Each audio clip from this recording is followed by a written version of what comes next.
கர்த்தருடைய பரிசுத்த நாமம் மகிமைப்படுவதாக. இந்த நாள் உங்களை சந்திக்கிறதுல நான் மிகுந்த மகிழ்ச்சி அடைகிறேன். பாருங்க, உலகம் எங்கும் நடந்து கொண்டிருக்கிற ஒவ்வொரு சம்பவங்களையும் நீங்கள் நிதானித்து பார்த்தால், நீங்களும் நானும் வாழ்கிற காலம் எவ்வளோ கொடிய காலத்தில் நீங்களும் நானும் வாழ்ந்து கொண்டிருக்கிறோம் என்பதை நிதானித்து பார்த்தால் நன்றாக அறிந்து கொள்ள முடியும். அப்படி என்று சொன்னால், நீங்களும் நானும் வாழ்கிற காலம் ஆண்டுடைய வருகையின் காலத்தில், ஆண்டுடைய வருகைக்கு மிகவும் சமீபமான காலத்தில் நீங்களும் நானும் வாழ்ந்து கொண்டிருக்கிறோம் என்று சொல்லி கர்த்தருடைய வார்த்தை சொல்லுது. இன்றைக்கும் ஆண்டவர் நமக்கு கொடுத்ததான கர்த்தருடைய வார்த்தை தீர்க்க தரிசனமான ஒரு அதிகாரத்தில் நம்ம இன்னைக்கும் கர்த்தர் நம்மோடு பேசுவாராக. தானியேல் 12வது அதிகாரம் 4வது வசனம். தானியேலாகிய நீயோ வென்றால் முடிவு காலம் மற்றும் இந்த வார்த்தைகளை புதைபொருளாக வைத்து இந்த புஸ்தகத்தை முத்திரை போடு. அப்பொழுது அநேகர் இங்கும் அங்கும் ஓடி ஆராய்வார்கள், அறிவும் பெருகி போகும் என்று சொல்லி கர்த்தருடைய வார்த்தை சொல்லுது. கண்களை மூடி ஜெபிக்கலாம். பரிசுத்த பிதாவே, நீர் எங்க கூட பேசுகிறதற்காய் நன்றி. உங்களுடைய வார்த்தையில ஜீவன் உண்டு, வல்லமை உண்டு என்பதை நாங்கள் அறிந்திருக்கிறோம். வல்லமையான வார்த்தைகளை கர்த்தாவே, ஜீவனுள்ள வார்த்தைகளை எங்களோடு பேசி இந்த வருகைக்கு நேராக எங்களை ஆயத்தப்படுத்து. இந்த பூமிக்குரிய தேவைகளையும் எங்கள் வாழ்க்கையில ஆண்டவரே நன்மைகளை கர்த்தர் தந்து எங்களை ஆசீர்வதிக்கிறதற்காய் நன்றி. இயேசுவின் நாமத்தில் பிதாவே, ஆமேன், ஆமேன். பாருங்க, கர்த்தருடைய பிள்ளைகளை, இந்த தானியேல் அதிகாரத்தை குறித்து நீங்க பார்த்தீங்கன்னா, எப்படி புதிய ஏற்பாடுல வெளிப்படுத்தின விசேஷம் ரொம்ப ரொம்ப முக்கியமோ, அதே மாதிரி பழைய ஏற்பாட்டில் மிக முக்கியமான ஒரு தீர்க்க தரிசன அதிகாரம் தான் தானியேல். ஏனென்று சொன்னால், தானியேல் அந்த நாட்கள் பாபிலோன் தேசத்துல அடிமைப்பட்ட போன அந்த சூழ்நிலையில எழுதப்பட்டிருந்தாலும், அன்றைக்கே, அதாவது சுமார் கிமு 500வது வருடம், 536வது வருடத்திலிருந்து 530 வருடங்களுக்குள்ள எழுதப்பட்டதான இந்த அதிகாரம் என்று சொல்லி இந்த அதிகாரத்தை குறித்து சொல்லப்பட்டிருக்கிறது. அப்படி என்று சொன்னால், இன்றைக்கு கணக்கு பண்ணும்போது 2500 வருடத்திற்கு முன்னாடி உள்ள புத்தகம் தான் இந்த தானியேல். இப்போ பழைய ஏற்பாட்டில் மிகவும் முக்கியமான ஒரு காரியம் ஏனென்று சொன்னால், இந்த அதிகாரத்தை பார்த்தீங்கன்னா, அதாவது இந்த காலங்களில் நடக்கக்கூடிய சம்பவங்களை கூட ஆண்டவராகிய தேவன் தானியேலுக்கு வெளிப்படுத்தி எத்தனை வருஷத்துக்கு முன்னாடி, 2500 வருடத்துக்கு முன்னாடியே கர்த்தர் தீர்க்க தரிசனமாய் கர்த்தர் எழுதி கொடுத்த ஒரு அதிகாரம் தான் இந்த அதிகாரம். அப்படி என்று சொன்னால், இன்னைக்கு நம்ம வெளிப்படுத்தின விசேஷம் எவ்வளவு முக்கியமோ அதே போன்று அவ்வளோ முக்கியத்துவம் உள்ள ஒரு அதிகாரம் தான் இந்த தானியேல் பழைய ஏற்பாட்டில். அந்த அதிகாரத்துல இருந்து கர்த்தருடைய ஊழியக்காரராகிய தானியேல் 12வது அதிகாரத்துல சொல்லும்போது ஒரு ரகசியத்தை பேசுகிறார். அந்த காரியத்தை தான் இன்னைக்கு நம்ம பார்க்க போகிறோம். அவர் என்ன சொல்லுகிறார் என்று சொன்னால், 12வது அதிகாரம் 4வது வசனம். தானியேலாகிய நீயோ வென்றால் முடிவு காலம் மற்றும் இந்த வார்த்தைகளை புதை பொருட்களாக வைத்து இந்த புஸ்தகத்தை முத்திரை போடு என்று சொல்லி பேசுகிறார். அப்படி என்று சொன்னால், 2500 வருடத்துக்கு முன்னாடி ஆண்டவராகிய தேவன் தானியேலுக்கு வெளிப்படுத்துகிறார். இனி வருகிற காலங்களை குறித்தும், இனி இந்த பூமியில என்ன சம்பவிக்கிறது என்கிற காரியங்களை குறித்தெல்லாம் கர்த்தர் வெளிப்படுத்தி, வெளிப்படுத்தின சில தீர்க்க தரிசனங்களை கர்த்தர் என்ன சொல்லுகிறார், தானியேலோடு இதை நீ என்ன பண்ணிரு, இதை நீ முடிவு காலம் மட்டும் இந்த வார்த்தைகளை புதை பொருட்களாக வைத்து இந்த புஸ்தகத்தை நீ என்ன செய், முத்திரை போடு என்று சொல்கிறார். முத்திரை போடுப்பா. ஏனென்று சொன்னால், இனி இது உடனே சம்பவிக்க போகிறது இல்லை, இதற்கென்று ஒரு காலம் வரப்போகிறது. இதற்கென்று ஒரு காலம் வரும்போது அந்த காரியத்தை நான் என்ன செய்வேன், இன்னொரு கர்த்தருடைய பிள்ளைகளை கொண்டு, என்னுடைய ஊழியக்காரனை கொண்டு நான் என்ன செய்வேன், இந்த தீர்க்க தரிசனங்களை எல்லாம் நிறைவேற்றுகிற ஒரு காலம் வரும்போது இன்றைக்கு முத்திரை போடப்பட்டிருக்கிற எல்லா ரகசியங்களையும் நான் அன்றைக்கு வெளிப்படுத்துவேன் என்று சொல்லி கர்த்தர் தானியேலோடு கூட சொன்னாரு. அநேக ரகசியங்களை, முத்திரை போடப்பட்டிருக்கிற ரகசியங்களும் அன்றைக்கு ஆண்டவர் அநேக காரியங்களை வெளிப்படுத்தி முத்திரை போட்டார். ஆனால் இந்த காலத்துல ஆண்டவர் சொல்றாரு, அந்த முத்திரை போடப்பட்ட எல்லா முத்திரைகளையும் கர்த்தர் என்ன செய்கிறார் தெரியுமா, அதை ஒன்றொன்றாக அந்த முத்திரைகளை கர்த்தர் என்ன செய்கிறார், உடைத்து கொண்டிருக்கிற காலம் தான் இந்த கடைசி காலம். பாருங்க, வெளிப்படுத்தின விசேஷம் 22வது அதிகாரம் 10வது வசனம் சொல்லுகிறது. வெளிப்படுத்தின விசேஷம் 22:10 என்ன சொல்லுது, அன்றைக்கு ஆண்டவர் தானியேலை பார்த்து சொன்னார், முத்திரை போடுன்னு சொன்ன அதே தேவன் சொல்லுகிறாரு, பின்னும் அவர் என்னை நோக்கி, இந்த புஸ்தகத்தில் உள்ள தீர்க்க தரிசன வசனங்களை முத்திரை போட வேண்டாம், காலம் சமீபமா இருக்கிறது என்று சொல்லி கர்த்தர் பேசுறார். அப்படி என்று சொன்னால், ஆண்டவராகிய தேவன் தானியேலிட்ட சொன்னார், அப்பா, நான் உனக்கு அநேக ரகசியத்தை பேசுறேன், அநேக காரியங்கள், வரும் காரியங்களை குறித்து, இனி உலகத்துல சம்பவிக்கிற காரியங்கள், இந்த சபைக்கு சம்பவிக்க போகிற காரியங்கள், இயேசு கிறிஸ்துவுடைய வருகைக்கு முன்னாடி சம்பவிக்கிற காரியங்கள் எல்லாம் நான் உன்கிட்ட பேசுகிறேன். அதை எல்லாவற்றையும் நீ என்ன செய், அன்றைக்கே நீ வெளிப்படுத்த வேண்டாம், ஜனங்களுக்கு எல்லாருக்கும் சொல்லிக் கொடுக்க வேண்டாம், நீ முத்திரை போட்டு வைன்னு சொன்னார் அன்றைக்கு. ஆனால் அதன் பிறகு 500 வருடங்கள் தாண்டி கர்த்தருடைய ஊழியக்காரராகிய அப்போஸ்தலர், தீர்க்க தரிசன அபிஷேகம் பெற்ற கடைசி கால வெளிப்பாடை பெற்ற அப்போஸ்தலராகிய யோவானிடத்துல ஆண்டவர் பேசும்போது என்ன சொல்றாரு? பின்னும் அவர் என்னை நோக்கி, இந்த புஸ்தகத்துள்ள தீர்க்க தரிசன வசனங்களை முத்திரை போட வேண்டாம் என்று சொல்கிறார். அப்படி என்று சொன்னால் முத்திரை இனி போடக்கூடிய காலம் அல்ல. முத்திரையை கர்த்தர் என்ன செய்கிறார்? முத்திரையை ஓப்பன் பண்ணி ஒன்றொன்றாக கர்த்தருடைய பிள்ளைகளுக்கு, ஆண்டவருக்கு பயந்தவர்களோடு கூட கர்த்தருடைய ரகசியம் இருக்கிறது என்று சொல்லி சங்கீதத்தில் நீங்கள் பார்த்திருப்பீர்கள். அப்படி என்று சொன்னால் கடைசி காலம் முத்திரைகளை கர்த்தர் உடைக்கிற காலம். ஏன் என்று சொன்னால் ஆண்டவருடைய வார்த்தை சொல்லுது, ஏன் முத்திரை இனி போட வேண்டாம் என்று சொல்கிறார் என்று சொன்னால் காலம் சமீபமா இருக்கிறது. அப்படி என்று சொன்னால் நீங்களும் நானும் ஆண்டோடைய வருகையின் காலத்துல வந்திருக்கிறோம்.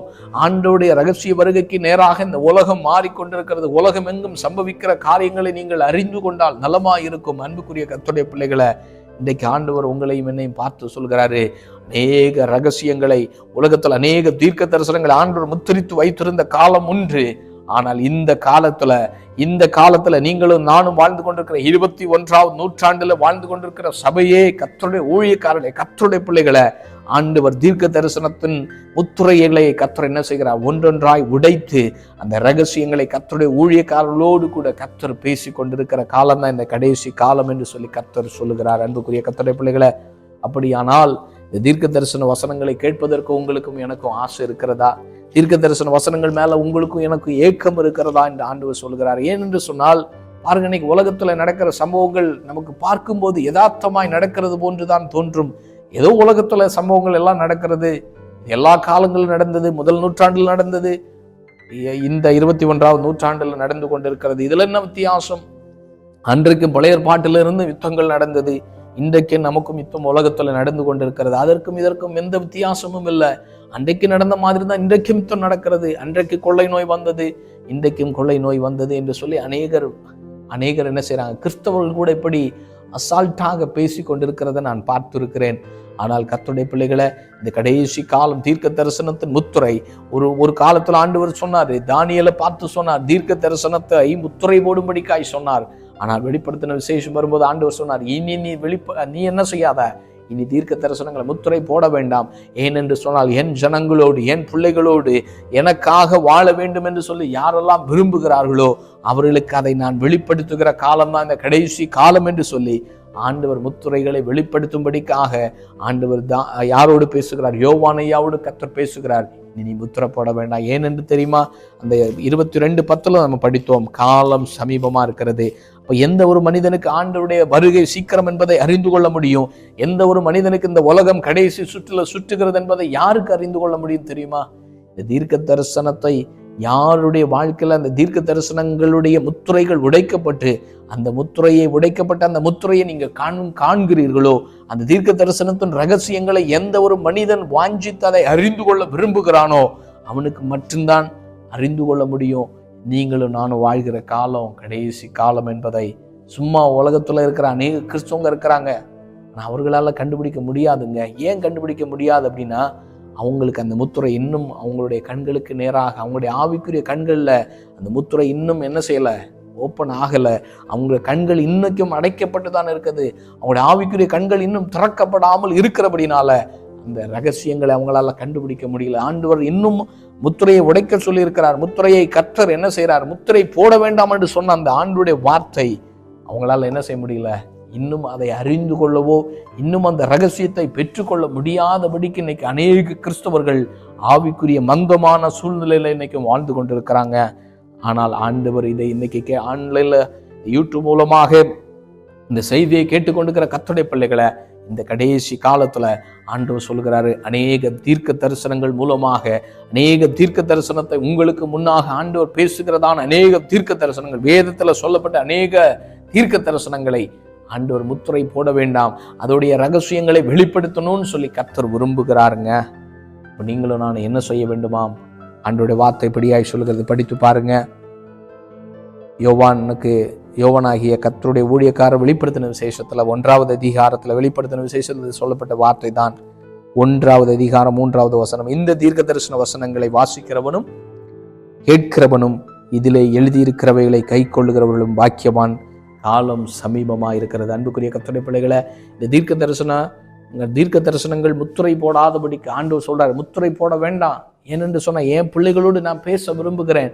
இனி தீர்க்க தரிசனங்கள் முத்திரை போட்ட காலம் அல்ல. இந்த தீர்க்க தரிசனங்கள் எல்லாவற்றையும் நிறைவேறுகிற காலம். இந்த தீர்க்க தரிசனத்தை யாரெல்லாம் படிக்கிறார்களோ, யாரெல்லாம் இதை கேட்கிறார்களோ, யாரெல்லாம் இதை எழுதியிருக்கிறதன்படி கை கொள்ள வேண்டும் என்று விரும்புகிறார்களோ, அவர்களுக்கு நான் விசேஷித்த ஒரு கடைசி காலத்துல விசேஷித்த ஒரு அபிஷேகத்தை நான் அவர்கள் மேல ஊற்ற போகிற காலம்தான் இந்த கடைசி காலம் என்று ஆண்டவர் சொல்றாருங்க. இப்போ நீங்களும் நான் என்ன செய்ய வேணும்? ஆண்டவரை கேட்கணும், ஏசப்பா எனக்கு வெளிப்படுத்தி தாருங்க. கடைசி காலத்துல ஆண்டவரை முத்துரை போடப்பட்டிருக்கிற ரகசியங்கள், அநேக ரகசியங்களை வேதத்துல சொல்லி இருக்கிறீங்களே, அந்த ரகசியங்களை எங்களுக்கு வெளிப்படுத்தி தாரும் ஆண்டவரை. தீர்க்க தரிசனத்துல, வேதத்துல சொல்லப்பட்ட தீர்க்க தரிசனங்களை நான் வாசிக்கிறதிலும் கேட்கிறதிலும் அதன்படி நான் வாழணும், அதை கை கொள்ளுகிற ஒரு இருதயத்தை எனக்கு நீங்க தாங்கன்னு சொல்லி இன்றைக்கு நீங்க ஆண்டவரத்துல கேட்க விரும்புறீங்களா? அப்படி கேட்டால் ஆண்டவர் உங்களுக்கு 2 காரியத்தை ஆண்டவர் சொல்றாரு. அவைகளின்படி கை கொள்ளுகிற உங்களை என்னை பார்த்து ஆண்டவர் சொல்றாரு, நீங்கள் பாக்கியவான்கள் என்று ஆண்டவர் சொல்றாரு. அப்படி என்று சொன்னால் யார் பாக்கியவான் என்று சொன்னால் என்ன?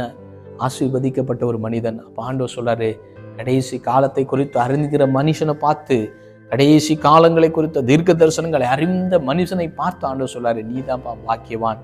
இன்னைக்கு ஒருவேளை அநேகர் இந்த உலகம்தான் எனக்கு சொந்தம், உலகத்தின்படி நான் வாழ்ந்து உலகத்தை அனுபவிக்கணும்னு சொல்லி அநேக கிறிஸ்தவர்கள் இன்னைக்கு நினைத்து கொண்டிருக்கலாம். அவர்களை பார்த்து ஆண்டு பாக்கியவான்னு சொல்லலைங்க. கடைசி காலத்தை குறித்தும் ஆண்டுடைய வருகை குறித்து அறிந்து கொள்ள வேண்டும் என்கிற விருப்பமுடைய அவர்களை பார்த்து தான் ஆண்டவர் சொல்றாரு, நீங்களும் நானும் பாக்கியவான் என்று சொல்லி கர்த்தர் சொல்றாரு. இதை கேட்டுக்கொண்டிருக்கிற கர்த்தருடைய பிள்ளைகளை, ஒருவேளை ஆண்டவரை அறியாதவர்கள் இதை கேட்டுக்கொண்டிருக்கலாம். இயேசுவை குறித்து முதல் வருகை அறியாதவர்கள் கேட்டுக்கொண்டிருக்கிறீங்கன்னா, ஆண்டவர் சொல்றாரு, உலகமெங்கும் நடக்கிற சம்பவங்கள், உலகமெங்கும் இன்னைக்கு நடந்து கொண்டிருக்கிற கொடுமையான காரியங்களை பார்த்து ஒருவேளை ஏன் இப்படி நடந்து கொண்டிருக்கிறது ஏங்கி கொண்டிருக்கிறாயா? ஆண்டவர் சொல்றாரு, ஆண்டவராக இயேசு கிறிஸ்து ஒரு மெய்யான தெய்வம், உங்களுக்காக எனக்காக கல்வாரி சிலுவையில் இரத்தம் சிந்தி உங்களையும் என்னையும் மீட்டெடுத்த ஒருவர் இருக்கிறாருங்க. அவர் மறுபடியுமாக உங்களுக்காக ஒரு முறை மரித்தாரு, எனக்காக ஒரு முறை மரித்தாரு. மரித்த தெய்வம் உயிரோடு எழும்பி இன்னைக்கும் ஜீவனோடு இருக்கிறார். அவர் மறுபடியும் வரப்போகிறார். அதுதான் இந்த உலகம் இங்கு நடந்து கொண்டிருக்கிற ஒவ்வொரு சம்பவங்களும் நமக்கு காண்பிக்கிறது. எதை காண்பிக்கிறது? கடைசி காலத்தில் ஆண்டவர் சொன்னாரு, சொன்ன எல்லா தீர்க்க தரிசனங்களும் கண்களுக்கு முன்னாடி நிறைவேறி கொண்டிருக்கிறது. அப்படியானால் நீங்களும் நானும் அதை நம்ப வேண்டும். அதை விசுவாசிக்கும் போது ஆண்டவர் உங்களை பார்த்து என்ன பார்த்து சொல்லாரு, நீங்களும் நானும் பாக்கியவான், ஆசீர்வதிக்கப்பட்டவர்கள் என்று சொல்லி கடைசியில் ஆண்டவர் சொல்லாரு, காலம் சமீபமா இருக்கிறது. யாருக்கு அந்த காலம் சமீபம் என்பதை கண்டுபிடிக்க முடியும்? யாருக்கெல்லாம் தீர்க்க தரிசனத்தின் முத்திரையை கர்த்தர் வெளிப்படுத்துகிறாரோ, தீர்க்க தரிசன முத்திரையை கர்த்தர் ஓபன் பண்ணி காமிக்கிற ஒவ்வொருவரும் அறிந்து கொள்ள முடியும். காலம் சமீபமா இருக்கிறது, காலம் சமீபமா இருக்கிறதுங்க. இயேசுவின் வருகை சீக்கிரமாய் வரப்போகிறது என்பதை உணர்ந்து கொண்டு ஒவ்வொரு நாளும் பரிசுத்தமா வாழுவோம். கடைசி காலம் பாவம் பெருகிற காலம்தான், உண்மையாய் வாழ முடியாத காலம், அநீதி நிறைந்த காலம். எங்க பார்த்தாலும் பாவங்கள், மொபைல் மூலமா இன்னும் பலவிதமான தீமைகள் உலகத்துல பெருகி கொண்டிருக்கிறது. இதெல்லாம் எதிர்த்து நிற்கிறது ரொம்ப கடினம்தான். ஆனாலும் கர்த்தருடைய பிள்ளைய ஏங்குவோம், பரிசுத்தமாய் வாழ்வதற்கு ஏங்குவோம். நிச்சயமாக ஒருவேளை நீங்க இதை கேட்டுக்கொண்டிருக்கிறவங்க தவறி விழுந்து போனீங்களா? ஒருவேளை என்னால பரிசுத்தமா வாழ முடியல, நான் தடுமாறுகிறேன், உலகம் என்ன இழுக்கிறது என்று சொல்லி ஒருவேளை நீங்கள் பலவிதமான கேள்வியோடு இருக்கலாம். என்னால் வாழ முடியுமா? நான் வாழ்ந்துருவேனா? பரிசுத்தமா என்னால் நிற்க முடியுமான்னு சொல்லி பல கேள்விகளோடு நீங்க கேட்டுக்கொண்டிருக்கிறீங்களா? ஆண்டவர் சொல்ல நிச்சயமாகவே முடியுங்க. தீர்க்க தரிசன வசனத்தை படித்து பாருங்க. தீர்க்க தரிசனத்தை படிக்க படிக்க உங்களுக்குள்ள ஒரு பெரிய வைராக்கியம், ஆண்டவர் இயேசு சீக்கிரமா வரப்போகிறாரு, அவரை சந்திப்பதற்கு நான் ஆயத்தப்பட வேண்டும் என்கிற ஏக்கம். ஒருவேளை நீங்க விழுந்தது உண்மைதான், ஆனால் ஆண்டவர் இன்னைக்கு சொல்றாரு, எலும்பு சியோனே, தூசியை உதறிவிட்டு எலும்பும்படிக்காக ஆண்டவர் சொல்றாரு, உன் மேல ஒரு பெரிய ஒரு அபிஷேகத்தை கடைசி காலத்துல ஊற்றி உங்களை என்னை கர்த்தர் கடைசி காலத்துல பயன்படுத்த விரும்புறாருங்க. ஆண்டவருடைய சமூகத்தில் ஒப்பு கொடுங்க. காலம் சமீபமாக இருக்கிறது என்பதை அறிந்து கொள்ளுங்க. தீர்க்க தரிசனத்தின் முத்திரையை கர்த்தர் உங்களுக்காக எனக்காக என்ன செய்கிறாரு? அதை ஓப்பன் பண்ணி காமிக்கிற காலம்தான் இந்த கடைசி காலம். முத்திரை போடுகிற காலம் அல்ல. உங்களுக்கு புரியலையா? தீர்க்க தரிசனம் முத்திரிக்கப்பட்டிருக்கிறது போன்று இருக்கிறதா? நீங்க வாஞ்சித்து படிக்க ஆரம்பிக்கும் போது கர்த்தர் ஒன்றொன்றாக வெளிப்படுத்த போகிற காலம் தான் இந்த கடைசி காலம். விசுவாசிப்போம். பரிசுத்த பிதாவே, நீர் எங்க கூட பேசுற நல்ல வார்த்தைகளுக்காய் நன்றி. கடைசி காலத்துல தானியேலோடு பேசுனீங்க, முத்திரை போட சொன்னீங்க. ஆனால் யோவானையாவோடு பேசுனீங்க, அப்ப வெளிப்படுத்தின விசேஷத்துல பேசுனீங்களே, முத்திரை போட வேண்டாம் என்று சொன்னது போல இன்றைக்கு ஆண்டவரே கடைசி கால தீர்க்க தரிசனங்களை எங்களுக்கு வெளிப்படுத்தி இதுதான் காலம் சமீபம் என்பதை வெளிப்படுத்தி இருக்கிறீங்க. ஆண்டவரை இதை அறிந்து கொண்டு இந்த காலம் சமீபம் என்பதை உலகமெங்கு நாங்கள் அறிவிக்க அநேகரை ஆதாயப்படுத்த கர்த்தர் எங்களுக்கு கிருபை பாராட்டுங்கப்பா. எங்களையும் ஆயத்தப்படுத்த உதவி செய்யுங்க. இயேசுவின் நாமத்தில் பிதாவே, ஆமென், ஆமென்.